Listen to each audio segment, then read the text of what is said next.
Huge floppy horse penis. Of course. Can't have a Criterion watch with that one. What? Hi, everybody, and welcome back to Criterion Watch. Yay! I'm your host, Jonathan Moody, and I'm here with Paul Presenza, otherwise known as the Moo Cow. Moo. Yeah. And we've got the Continuity Monkey. And we do. We have the Continuity Monkey with us. And we are doing a movie that Paul told me before he hadn't seen. So unless he's seen it in between the time that he told me he's never seen it, you can see Continuity Monkey. Oh! I didn't touch him. I didn't. I swear. He just ran away from me. Bad touch. He ran away from me. Anyway, so if he hasn't seen it or he has seen it between it, I don't know. But I don't think so. This does look a little crooked. It probably is, but it's okay. It's okay. We'll fix it the next time. The monkey this makes is only the everything opening. Monkey does make everything better. All right. So the movie that we are reviewing is a little movie called Dogfight. Yeah, I know about it. I've never seen it. I love Lily Taylor. Lily Taylor and River Phoenix together. Yeah. So Yeah, I'm I've really never excited to show him. That's cool. I bought it because a bunch of people on YouTube said they bought it and they really liked it. And I had never heard of it, but I want to collect all River Phoenix movies I can. I have heard of it. I've heard good things about it. I just never got around to seeing it. In fact, I didn't even know it came out in Criterion. I think I told you, but you probably forgot. I probably forgot. Yeah. But, yeah. So I'm really excited to talk about this movie. And that'll be interesting because I think I picked a film freaks that you're going to like. Oh. Yeah. Okay. Well, we both... Well, I mean, I really like this one, too. So hopefully you'll like this one as well. And this will be a movie that, and it's a movie I haven't seen either. Who's the director? What is it? It was Nancy Savoca. Nancy Savoca. I don't think I know her. Yeah, I don't think she's really... I mean, I don't know. I've never heard of her. It's a shame Kira's still not here because she wanted to see more independent films that were directed by women. Oh, well, there's more. Yeah. There's more out there. Yeah. We're not done. So this will be a really fun one. I think Paul will enjoy it, and if Paul doesn't, he'll come back and let us know. But until then, everybody, catch you on the flip side.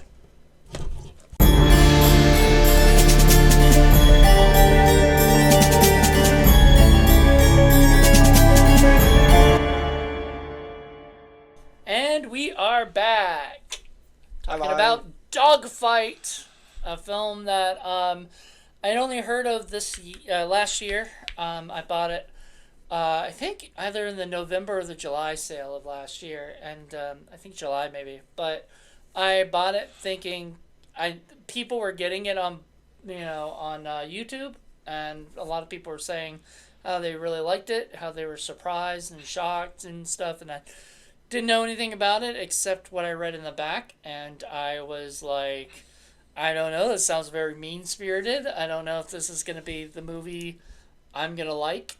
And let me read what the back says. It's a Blu-ray, right? Yeah, it's a Blu-ray. Let me read the back says. So, it looked really good. Ineffably, bittersweet portrait of a youth in 1960s, Nancy Savoca's funny, sensitive tale of love and war etches two vividly alive characters, aspiring San Francisco folk singer, Rose, played by Lily Taylor, and a hot-headed Vietnam-bound Marine, Eddie Birdlace, played by River Phoenix, who meet on the occasion of a cruelty, misogynistic party where men compete to bring the most unattractive dates they can find. But what begins as a night to forget unexpectedly develops into something far more meaningful. Featuring music by folk legends Joan Baez, Bob Dylan, and Pete Seeger. Dogfight captures the miracles of human connection while gracefully subverting ideas surrounding machismo, patriotic duty, and the very meaning of America itself. So, there you go. Yeah, it was a good flick. Very, very cool. I enjoyed it. Production levels were spot on. The acting was great. It was really good direction. I love some of the shot selections and the attention to the detail. And music was good without being too overpowering, which is nice. And yeah, I dug That's it. not your type of music, right? You're not really a folk singer type music. I kind of went through that period when I was younger, but I'm way over it now. So yeah, not so much. um, It's a boomer thing. so I guess we'll start from the very beginning. So the movie starts out. The guy Birdlace and his friends are basically coming back home for a little bit. They have like one night that they're kind of free before they're supposed to ship off to Okinawa. So for San Francisco, they're out in San Francisco, and they decide to play this game. It's a really messed up game, and Because they're douchebags. They're typical military douchebags. they're jarheads as they call them. Apparently I'm not allowed to call them that though. They'll beat me up for calling them that, but somebody like and especially sailors aren't allowed to call them that. So so apparently like they're coming home. They're coming to San Francisco to stay for a little bit, and they play this game. It's called Dogfight, and you bring the most unattractive girl, and they all dog. yeah. And so what happens is they each put in $50. That $50 goes to rent out the bar that they can have and get drinks and stuff like that, and then they end up using whatever's left over of the money pays for whoever has the most unattractive girl. They get paid. There's also apparently like there's honorable mentions or things like that. It's kind of a weird waste of money. I mean, you could have a much better time with your buddies. Just spending the $50 than to degrade somebody else. You know what I mean? That's just. But as you said, you have heard of this. I'd heard of it. Yeah. Was not something like that was just made up for a movie plot. Yeah. No. So it's really fucked up. But so River Phoenix is desperately trying to find somebody, and you can see throughout each one the people that they're picking. This one guy had this really smooth way of doing it. He said, Betty, I can't believe you came from home or whatever. And the girl's like, I'm not Betty, I'm Ruth Two Bears or something, Ruth Two Bears. And he's like, oh, I am so sorry. I thought you were Betty. I'll buy you a drink. And then he gets her. Sure. Yeah, and somehow or another. Well, and I like how it there's clearly, some women, they don't trust them, and so they clearly turn them down, so it's not like they just scoop anybody. Yeah, and this one dude was on a bench really trying hard on this girl. Mm-hmm. This woman, he's like, you got a boyfriend? No. You got a... Must be a lesbian. Yeah, well, no. He goes, your husband? No. Then you must be a lesbian. And, I mean... Sure, there's some lines and some things that are just kind of icky today to hear. Some words that I don't appreciate. But it's 1963 to 1966. Yeah, 1963 to 1966. So it wasn't really... Yeah, and you felt like you were there, too. It was really well done. The costuming was really good. And especially the change, because it's a pretty drastic change from the, Pete Seeger, folk times in 1963 to the Summer of Love hippie stuff that started in 1966. So yeah, they captured that pretty well, I thought. They did, and we'll definitely get to 1966 in a while, but so they're tracking down these people, and Birdlace, which is and they're by the way, we forgot to mention they're called the 4 Bs. The 4 Bs. And we find out why they're called the 4 Bs, and it's just literally because they were in a line together and they all have a last name with B, starting with B. And so we'll get to why that gets kind of made fun of later. But the 4B the 4 Bs are doing this terrible stuff with some other guys that are in the group. And River Phoenix has to find somebody, and everybody is turning him down. They either see through what's going on, or they just, for some reason, not interested in him.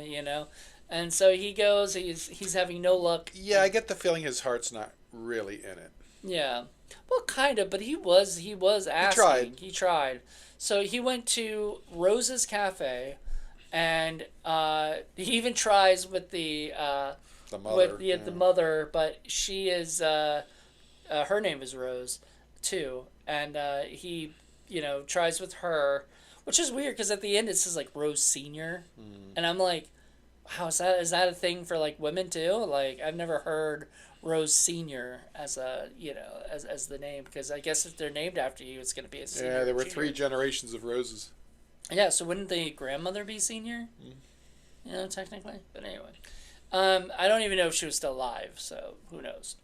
But we thought the grandmother might have been the old lady that's like in the cafe. Yeah, that's what I thought. Yeah, maybe. I don't know. She never says anything, so I don't think she even got any credit. So anyway, in the movie, he sits down to have coffee and starts flirting with the mother. The mother has no interest, and she's all straight, work, and everything. And so he starts hearing somebody singing, like playing guitar. So he goes over and it's Lily Taylor and Rose. And Rose is playing this really sweet song on the guitar, and it's really nice and everything. And it's your typical Hollywood thing where, Lily Taylor, who's, a beautiful actress, is made up to look like she's ugly, and you're supposed to buy that. And you're like, because I think still she's adorable. She had the cuteness to her that like, I think, because he was desperate, he was trying to find somebody that could possibly. She was a little frumpy. But I think he knew he wasn't going to win. Yeah. Frumpy was about the worst thing you could say about her. Yeah, really. She was a little frumpy. She was a little big, but not even they said something later as like, oh, you mean the fat girl or something like that. I was like, she wasn't that big. No, I mean, she wasn't that fat, but whatever. She was sweet. And so he starts talking to her and bullshits his way, because apparently he has a big talk later about bullshitting. He just knows, so he's trying to get her attention. He starts talking about Woody Guthrie and how Woody Guthrie works with this guy Jim Swain, and she's like, who? Yeah, he's just making shit up. He didn't know anything about music. That wasn't his thing. I don't know what his thing was. Like, it's just being a Marine. That's all he had. Yeah, and so he comes up and says, hey, can I, do you want to go to this party, and stuff. After they have like a pretty meaningful conversation, and she at first says she can't because of work. She's very shy and withdrawn and introverted. Yeah. And then she just says, you know what, screw it, I'm going to take a chance. So she runs out and says, I'll be there. Just wait, I'm going to get changed. So she goes and gets changed up in her room. It's right above the cafe that they work at. And because later on, Paul was like, he shouldn't know where she lives. And I was like, well, I mean, he saw her go up to get changed, so he knows where she lives. That was the thing they used to have back then. I guess we don't really have that anymore, which is a shame. I do see, like, there are apartments above, like, I think there's like an apartment above Quarter Pocket, and stuff. So I mean, it happens, but I don't think that the owner of Quarter Pocket lives in the apartment. That kind of thing. I think insurance has changed, so you can't really do that sort of thing anymore. Why not? I don't see why that's a problem. I guess because they think it's a fire hazard to be living above a restaurant where they have open flames. Yeah, stuff. Maybe. That's stupid. Well, whatever. Anyway, corporations ruin everything. Yeah. Didn't ruin this movie, though. This was back, I guess, in the day when they let people... Warner Brothers. Yeah, Warner Brothers kind of let them make this movie. Like, they didn't... I don't think they interfered much. And I don't remember hearing about it at all. And it just bugs me that this one slipped past me back in the day. I would have watched it. Yeah, you definitely would have watched it for Lily Taylor. This would have been at the State Theater, and I would have been, oh, yeah, Lily Taylor, sign me up. Yeah, and... so, or maybe you did see it and you saw River Phoenix and you're like, No, I didn't mind River Phoenix. Yeah, he did a lot of great stuff like My Private Idaho, which is also that on. Was a good I film. have that as well. We'll probably do that on Criterion Watch at some point. He's done. I mean, it was Stand By Me, Explorers, like tons of movies that I love. That were my kind of thing. So I mean, he clearly had talent. He did. And it's just a shame that he died so young. And it's a nice pairing between the two because they were both excellent.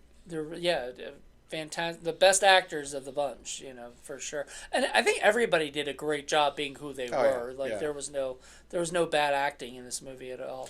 And it's interesting seeing. I saw a lot of familiar faces that were in a bunch of other. Well, we'll get into some of them, actors. and when we get to some of the characters, some Yeah. more. So they go to she makes herself up. She looks very pretty. And I think at the one point he's just like, "Oh God." Yeah, he tries to smear the lipstick to make her look worse. Yeah, and he's like, she's not gonna win, and that shouldn't And he even says at one point, we shouldn't go in. We're not gonna go. Yeah, and I thought that was because he didn't think he'd win, so you might as well not even try, right? And I think it might also have been a little bit because he liked her, and stuff. I was starting to like her. He started to. Oh, she's very likable. She's very sweet. Yeah. So anyway, they end up going to the what is it? They end up going into the restaurant and they're doing their dog fight, and everything. And the ending of the dog fight is the dance. That's the final judging.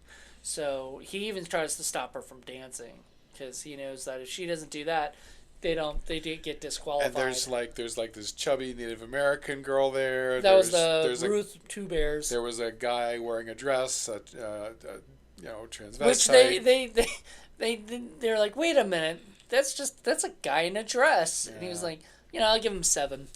And then there was was it Maurice or I forget, but the chick with the really hideous teeth. Yeah, it would start with an M. Yeah. You're right.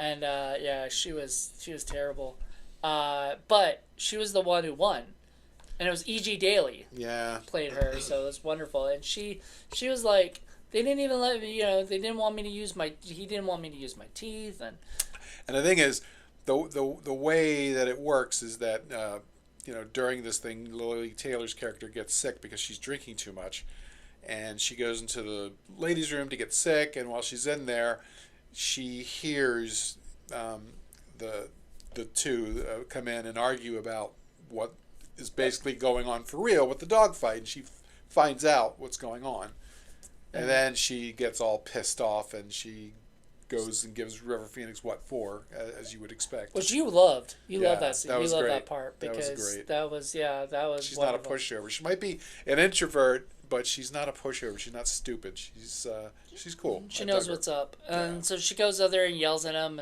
and tells him, fuck off, basically. Without being cursing, without, she doesn't curse. She punches him. She punches him a couple times. Good for you. She slaps him first, Don't and then take she no punches shit off him. no one. And he doesn't fight back or anything. Because he knows. He's in the wrong. He knows. He knows he fucked up. And he felt bad. You could tell he felt bad, too. River did such a great job in that. And then she leaves, goes back home, and he feels bad throughout the night and everything. And while everybody else is just playing around, fucking around, he goes back to her place and does whatever he can to get her out. He's even has to bribe the dog with sausages or hot dogs or something, so he can get close enough to write a note and put it on her window. Yep, and then he falls, and then dog still attacks him again. He has to get over the fence or whatever, and she comes out and talks to him, and he convinces her that he was sorry, that he really felt bad about everything, and he explains himself a little bit and says... Yeah, it's an interesting trope. I like that you're set up to do one thing and it ends up backfiring and you end up going off and doing something completely different in spite of how things should have gone or are supposed to go. Well... And that's cool. I like the way it was done. Well, and that also subverted expectations because... I don't know about you, but if you've seen enough of these movies where the guy bets the other guys, and then what happens is in the right before the third act or whatever, they get found out, right? And then the girl finds out and says, this is all a bet? I can't believe you did this to me. Right. And then the guy has to go and convince her or whatever, and then that's the end of the movie. This movie does that early on. Yeah, it's more like the second act, early in the second act. Actually, early, I think, in the first act. It's not early, but late in the first act. I think it's Well, yeah, about that, time. And so he convinces her to go on a real date. He's got some time for the night and he wants to go and And spend it with her. they end up pretty much bonding. Yeah. And then you get to explore each other's personalities a little bit. And, he steps in a minefield with the whole making fun of the Arlo Guthrie song. Well, we'll get that. We'll get to that. But like before then, he wants to take her out to dinner, a nice dinner, and everything. And he finds this nice well, at first he finds that Russian restaurant that you were like, oh my god, and he's like, nope, we could do better. So they go to this really fancy schmancy restaurant, and they're like, the snobby, host or whatever is like, maitre d is like, hey, do you have a reservation? Reservation. You don't have a coat and tie? Nope. Sorry, you're out. You're out. So the guy says, okay. So he said he's on a mission. His mission was to find a coat, or whatever. So they wake up these poor people that live work at the thrift She shop. helps him. She's like lying for him. Yep. She's all in it, And one of the guys was the guy you said was from Silence of the Lambs. Silence of the Lambs. We didn't look that up. Wrongful death.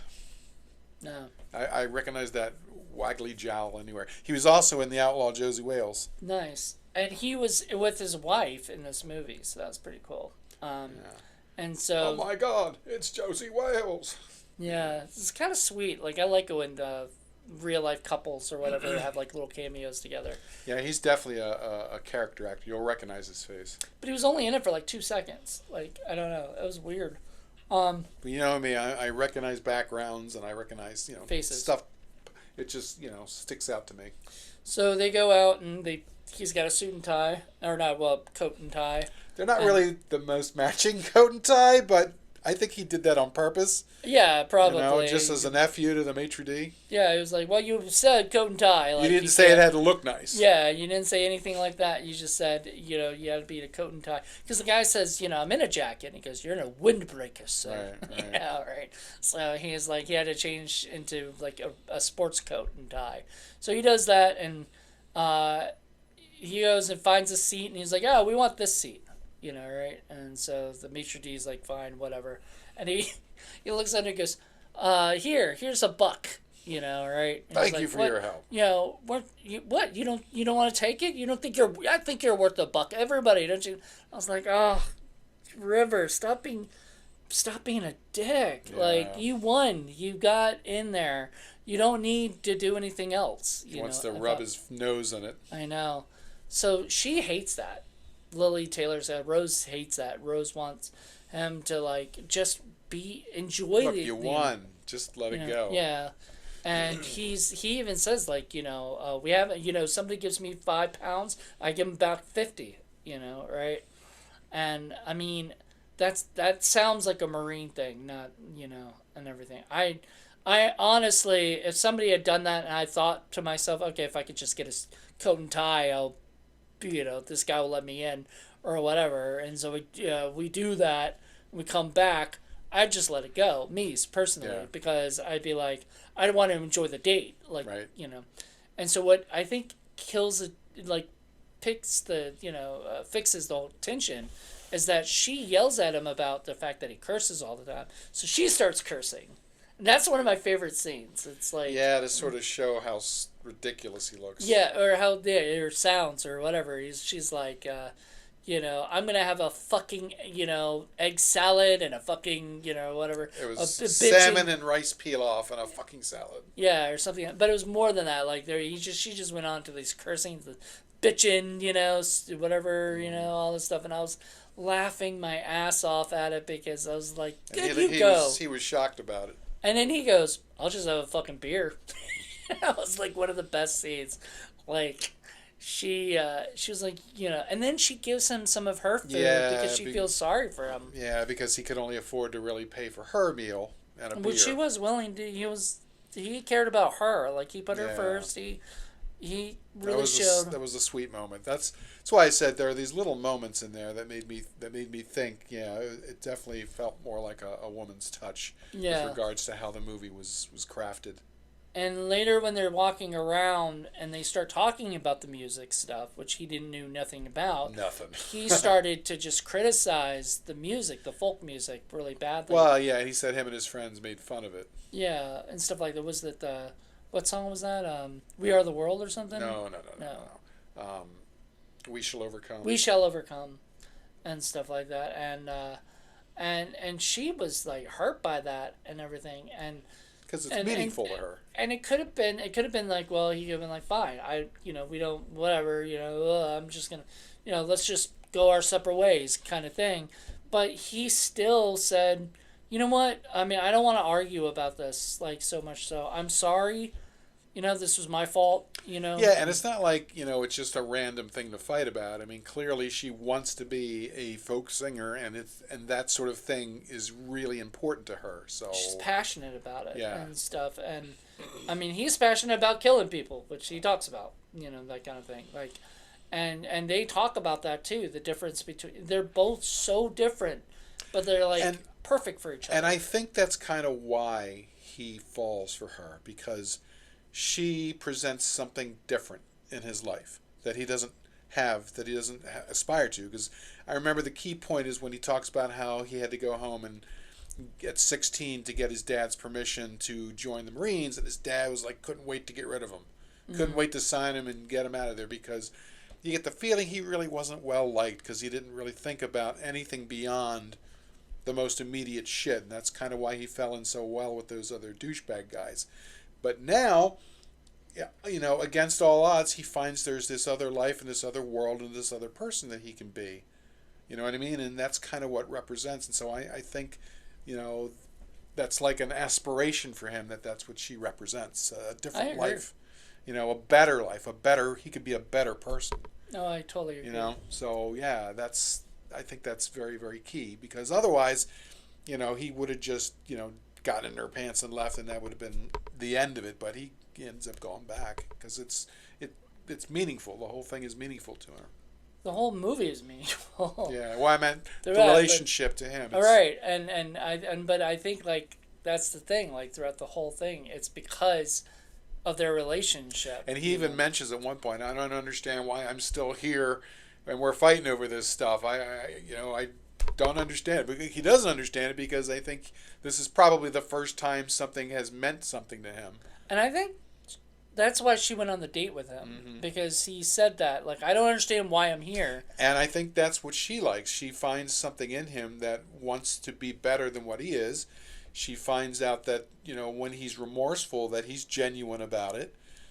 She's able to find those little character bits that maybe he wasn't able to show to anybody else because he was just living with a bunch of, jerk-off guys to get through boot camp with. And she sees that in him, and so she's willing to take the chance. You know what I mean? And meanwhile, the douchebags are getting tattoos of a bee on each other. And using, prostitutes and seeing we'll dirty get movies. to that, but I wanted to talk about the tattoo, because at that point, they were wondering where Birdlace was, and one of the guys sees the one that did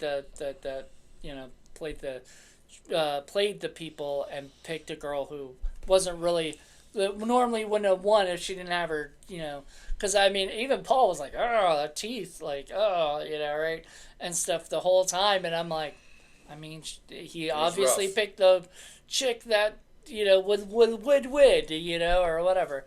And she knew about it, and stuff. And that's the big thing. What I am a little surprised about later on when it's 1966 and he goes, and before he goes to see her, he's got to have a drink. So he goes across the street and he sees the three old guys. I am surprised one of those guys wasn't Dick Miller. Dick Miller would have been perfect in that role. Yeah.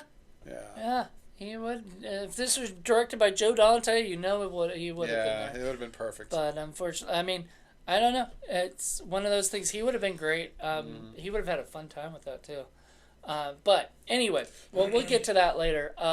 So he's seeing like the one friend who sort of like skewered the whole thing, the whole dogfight. He's kind of the leader. He's won like every single time. So of course, like my thought in my head is he's he's cheated every single time, probably. You know, He's kind of the leader of the bunch. he's the leader of the bunch. Everybody always salutes him when he walks up, and he's just. I think he is. I think he's above them in rank or something or whatever. I don't think he's a corporal like they are. You know, so he, he goes and says, "I will," or he sees the two.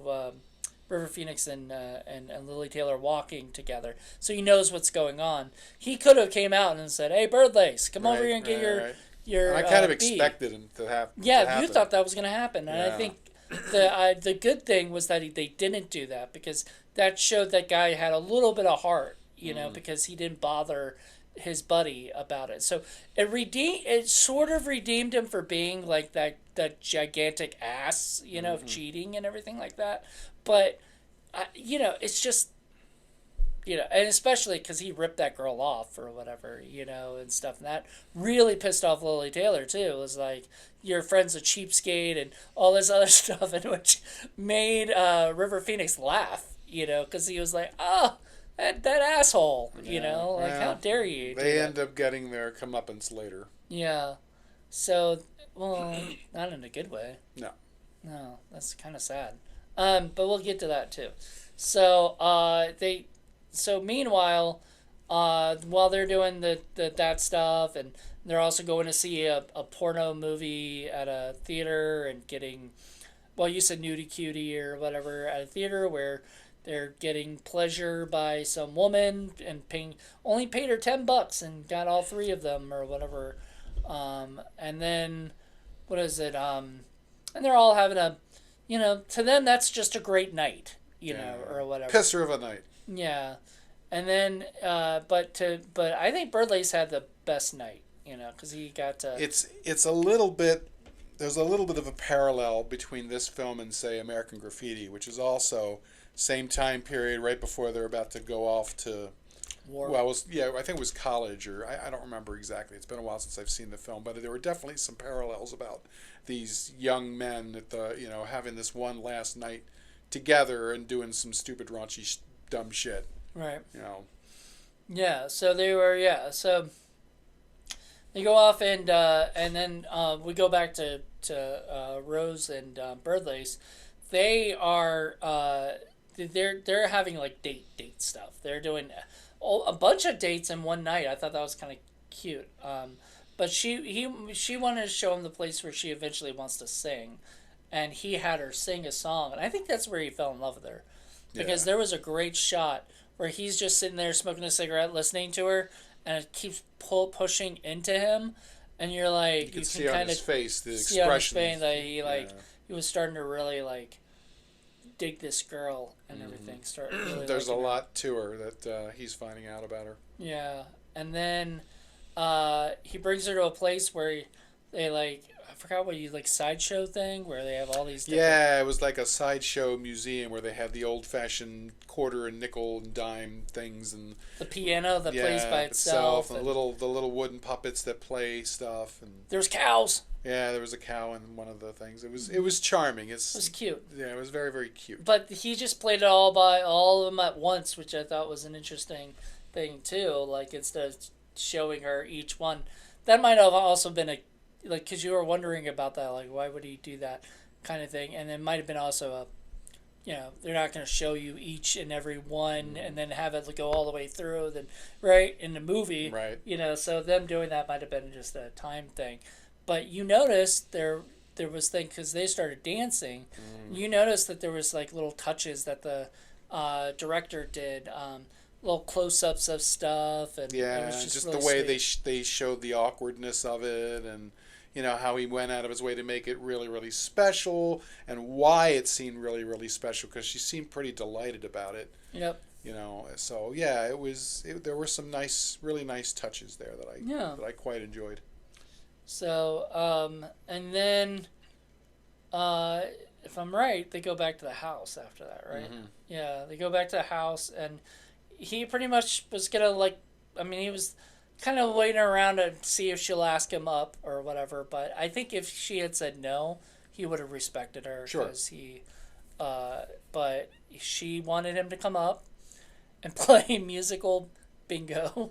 He's like, yeah, I don't want to. I don't want to play bingo, right? And so they make out on the bed, but she has to change, and it's just awkward. But they have one night, and you don't have like it wasn't like a love scene like graphic or anything. It was cute and awkward. It's funny. He takes out his little condom and he hides it under the teddy bear's blouse. Yeah, that was that I remember you kind of chuckling when you saw it, and then when they're done, they start talking, and she talks about writing. And it's the morning now. They've spent the entire night together, and he's got to go in the next morning because of course he's 19-year-old, so you can do shit all night long, and next day it's like not a big deal. I mean, not like us now. We can't go through that shit. I stay up till 4, so it's okay. Sometimes.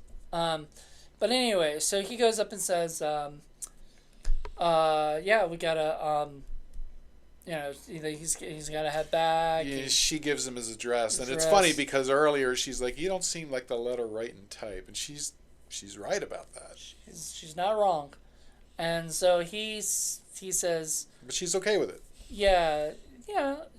I'm sure she was hoping. She was certainly hoping. She was hoping he would write. But I think she understood. But I think she knew he was never going to write to her, and so he was talking about how this was just going to be an easy mission, 2 months tops or whatever. He had no idea what was ahead. No, nobody did. Nobody did. And so they got onto the bus to leave and everything. And Bergen, I think, Bergen, something like that, was the one who the one that the boss or the leader of the group. They come clean about each other's secrets about the he had seen her but he didn't say anything, and he was like, and I know about you cheating, but we decided not going to say anything because it's all our relationship's built on bullshit, because everybody's relationship is built on bullshit. And he brought it up to like even all the way up to America. Everything in America is bullshit, and we just all buy it, and and move along and just move along. And I thought that was one of the kind of the nicest like moments between the two guys, or whatever. So then they're off to go war. He tears up the address, which kind of sad, but that's the thing that annoyed me a little bit, just because that seemed extremely deliberate. Well, I mean, I think he knew that he was never going to write to her, and having her address would probably, with him, would probably make him sad.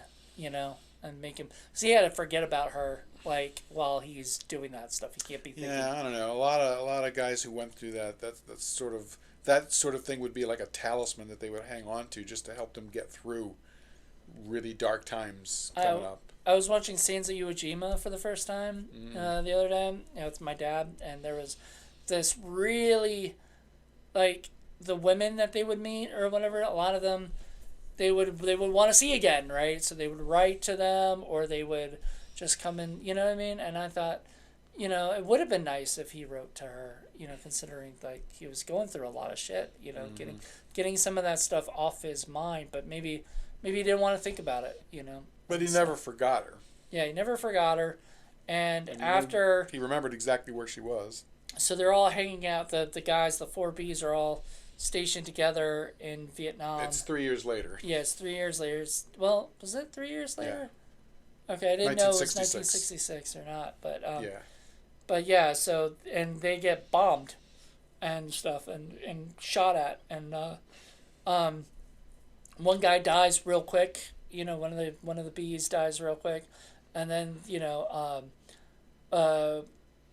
was a Birdlace gets attacked, gets he hurt, gets his leg wounded. Injured. Wounded, yeah. And it's all told through a flashback when he was, or a dream when he's asleep on the bus. You see him back on the bus again, and he wakes up. He's like, oh. Yeah, but he was reliving it. He was reliving that, that was a nightmare, basically. And then you find out he's got 4Bs tattooed on his arm, so just recently, too, because it looked recent. So he goes... he sees Rose's cafe, but before he goes to talk to her, he goes into the bar across the street, and meets with these guys. And but before then, even before then, people on the street were saying like, "How many babies did you kill?" and all this other terrible things to him. And I felt terrible because, like, I mean, a lot of this stuff was not his, you know, like doing, or whatever. It's what he's told to do and stuff. And he didn't do that. Yeah, so. And he didn't do that stuff. He was doing, I mean, there were definitely war crimes and shit committed over there, but not every, soldier, marine, or wasn't everybody. Right. So he goes up and says, so he goes to the bar, and he sees that, he asks for a CC and a water. Mm-hmm. So you said it was Canadian Club and water. And water. And so he drinks that. Which is gross. You just take a shot, man. I don't know why you would water your whiskey down like that. I don't think he wanted a water. I don't think he wanted with water. Usually that's how it is. They either mix it with ice or you mix it with water. Okay, whatever. Anyway, so he goes up there, drinks, drinks it, and it's like $1.15 or something. $1.10, and I'm like, good God. Nowadays, nope, can't get a shot of anything for anything. Probably now. Yeah, $8 to $10 probably, even for that kind of shitty kind of alcohol. So he goes up and he's just sitting there, and the guy there wants to show his belly, because he has a tattoo on his bare belly. He's got a bee, and he can dance. So it's a belly dance. And he's got a big fat flabby butt like me, and he's like, oh, check it out. And he's well, one of the guys like, nobody wants to see your belly, right? And he's like, and River Phoenix is one of those guys who's just really nice, and is like, I want to see it, So he pulls it up and starts doing it. He's kind of laughing about it, and he's kind of bonding with these guys, and then they notice he's a Marine, or what do they ask him? Yeah, it's kind of like they have the relationship that he had with his buddies, except his buddies are all dead, and they're still alive, so that was a nice little wistful moment for him. And then those guys said, were you Marine? And he was like, yes. And he was like, thank you for your service, basically, and says, don't charge him anything, for that. And that was so nice, because I guarantee you, like, I mean, we haven't had like a war like that in forever, right? Like, what was the last? We had definitely had some shit. Just, Vietnam was a little bit different. Operation Desert Storm was pretty bad. Vietnam was kind of the first one that sort of A, was televised, and B, there was an awful lot of pushback against. So things are different now. It's not like in World War II, where everyone was super patriotic, in World War I. It's a different world now. It's definitely different. A lot of people are not as patriotic. And that's sort of the change is really around the Vietnam War.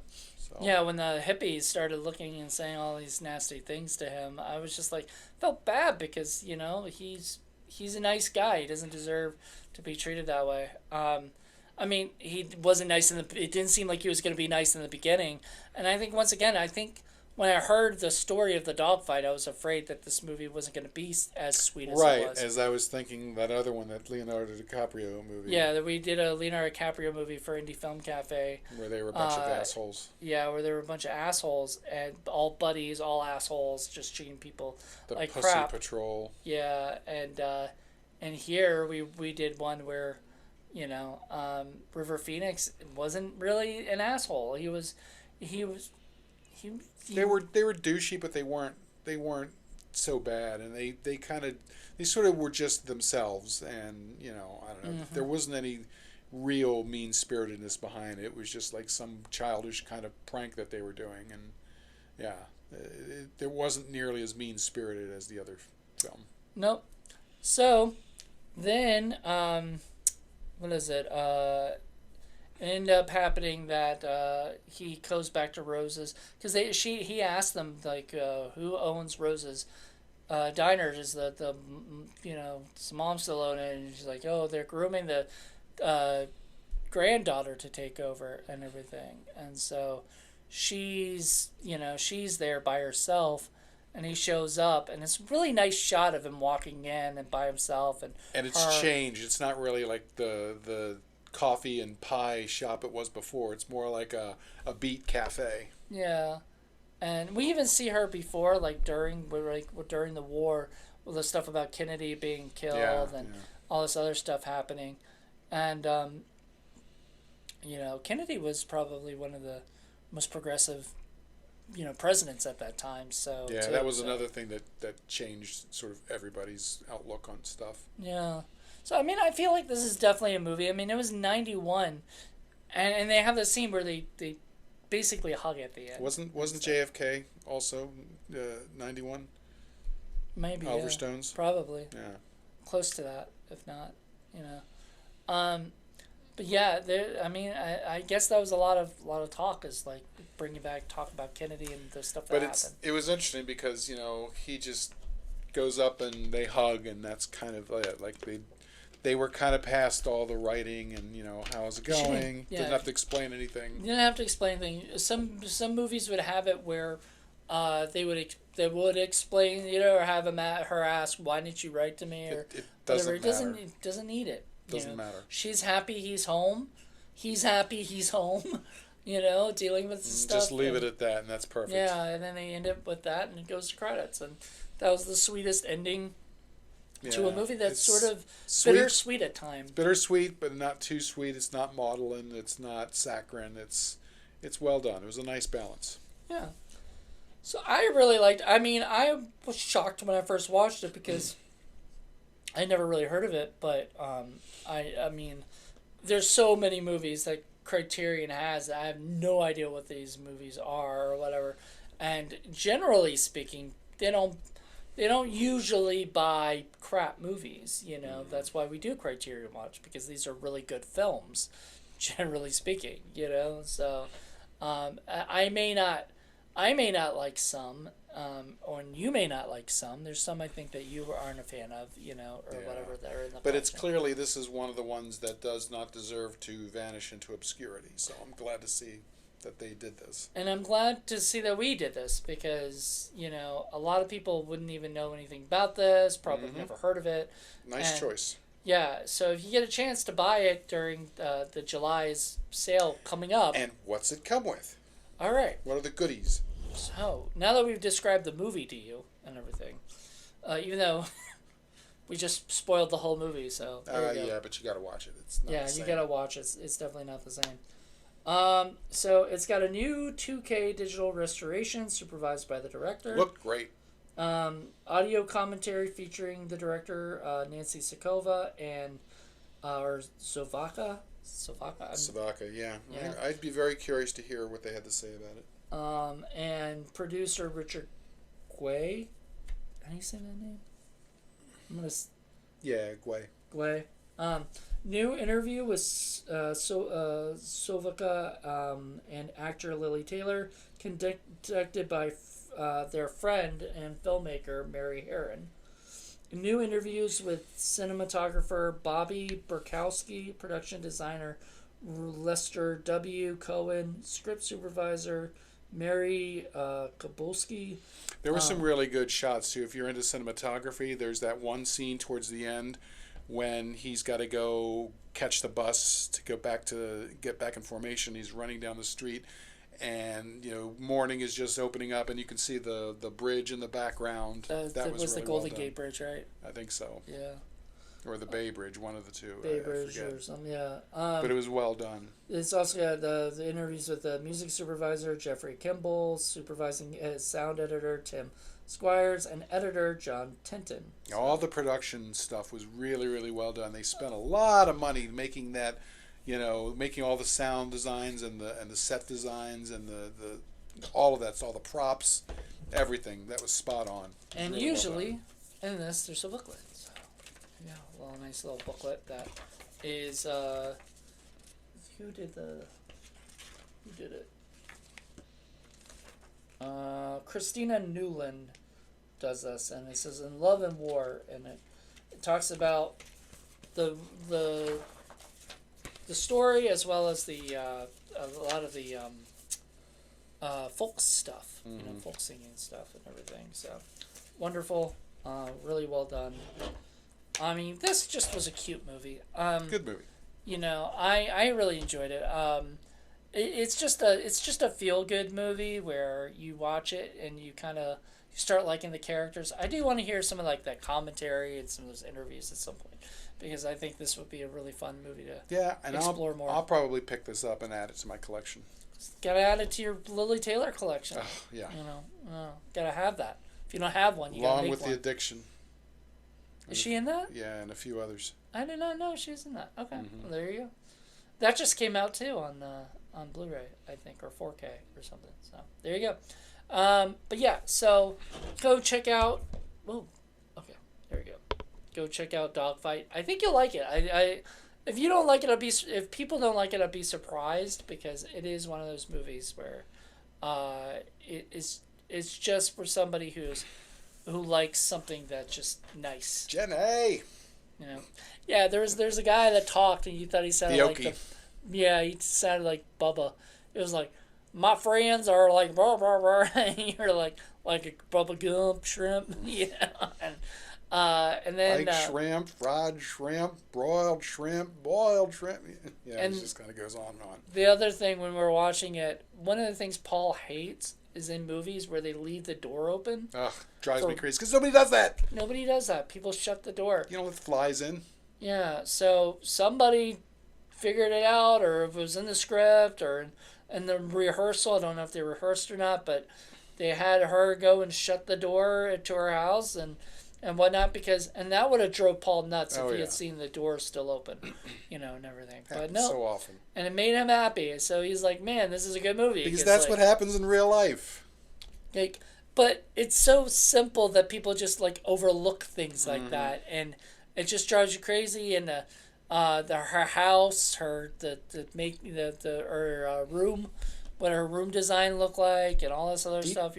Details matter to me. Yeah, and they put a lot of details into it. They did. They put a lot of work. Yeah, that was good. Well done. I really enjoyed this. I'm looking forward to checking out more stuff on it. I've had it so long, I just haven't checked anything like that out yet or whatever, but it is what it is. So if you guys, let us know if you guys, seen this movie, if you guys haven't seen this movie. And it's funny, I've seen a bunch of those things where the actors and people go into the Criterion closet and pick out films. I have not seen this one picked. No, not yet. I'd pick it out. Yeah. Because I think a lot of people need to know about this movie. Good stuff. I don't know, because I'm trying to remember. There was one recently. The girl picked a bunch of stuff that I was not expecting. Oh, that was the actress who's been made fun of because of her teeth. Something Woods. She was made fun of because of her teeth? Yeah, that woman? Yeah, that's ridiculous. Oh, no, but I remember hearing about that. That was the woman? Oh, my God, I loved her. I know. And she was so sweet in the Criterion closet. Yeah. I was like, what? Oh, so you know exactly what I'm talking about. Cause, yep. I loved her. She was talking about White Lotus. Oh, my God. Yeah, White Lotus. I didn't even know that. Oh, my God, that's terrible. Because I loved her. Like, she was so sweet in the thing. She did not deserve to be made fun of by Saturday Night Live. Shame on you, Saturday Night Live. That's, whatever. But I really liked her. She was great in that Criterion class. She picked all these things. I was not expecting her to say that. Yeah, it's interesting. People will just make fun of weird things. Like Anna Paquin also, I think for a little while, people kind of like made fun of her because she's got that little space between her teeth. But to me, it just kind of adds to her beauty. I don't know. It depends on what you like and your stuff. Makes but her stand out. Even so, I don't think it makes her ugly. No. And that girl was not. When I saw her in the thing, I was like, she's adorable. So I never would have thought she was. Maybe I don't know. Cutie pie. Yeah. So I don't know. Weird. I thought she was. People she are was weird. great.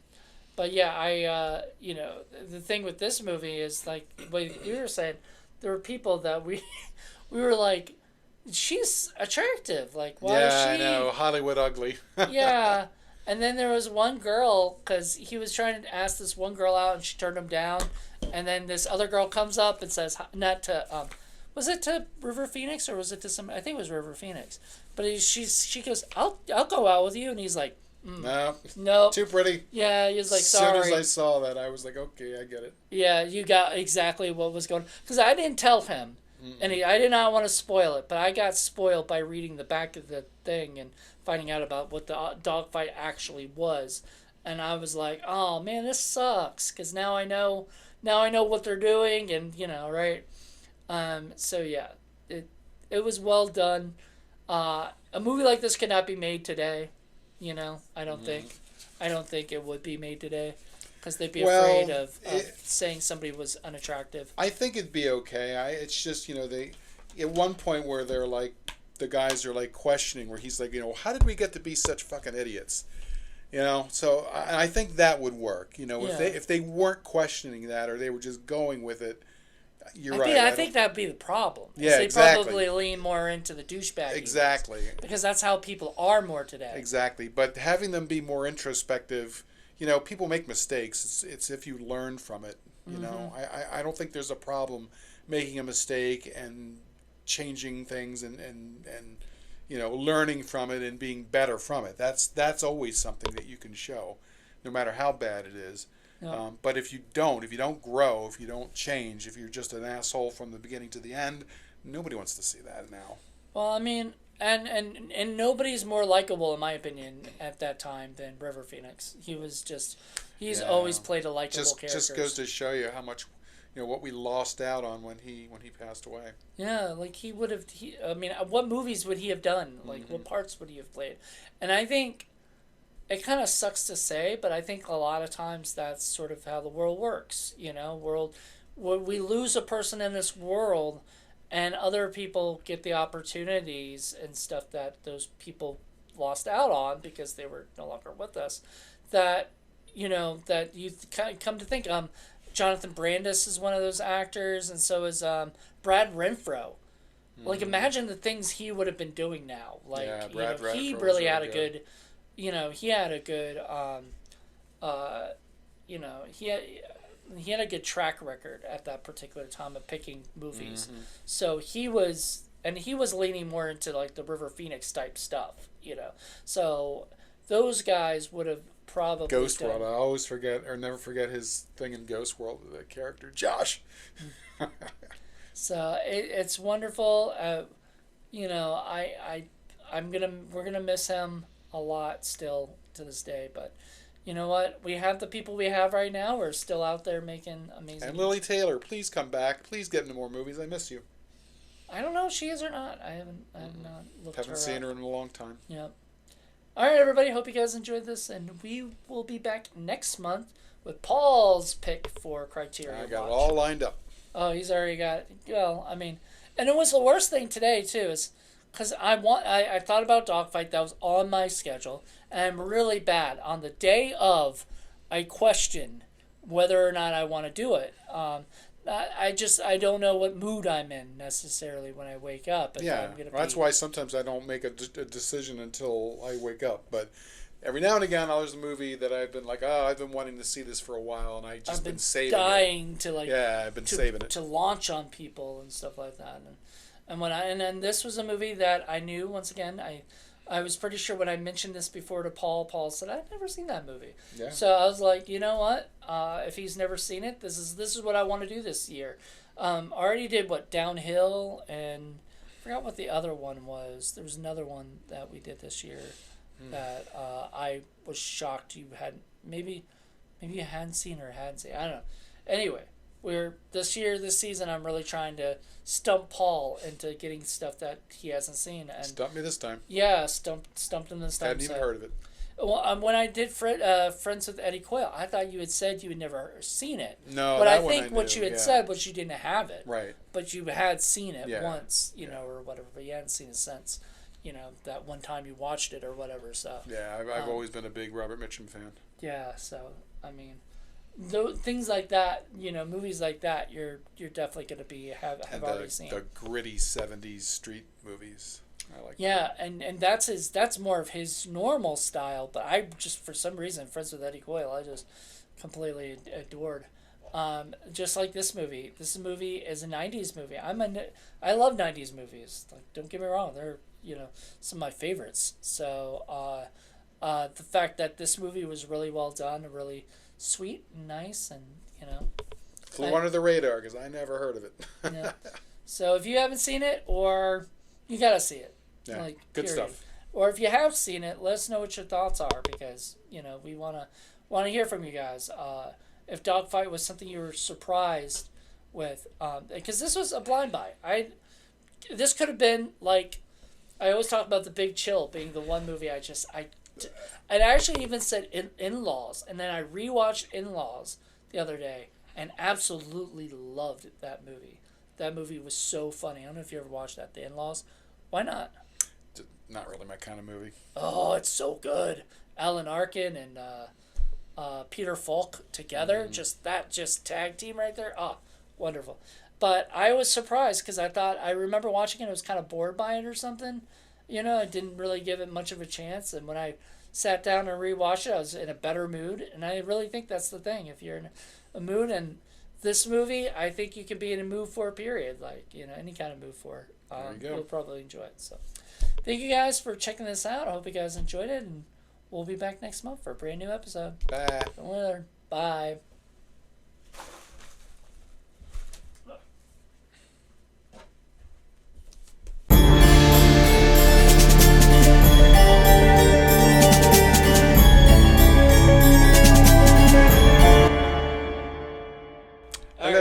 Hello. We are on blue.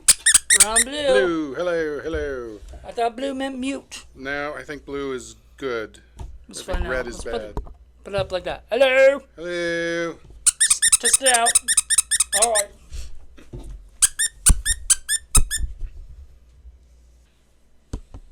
Look at that. All right. And okay, so that's on. Lily Taylor, so yeah, that should be good. See ya. Yep. I loves me some.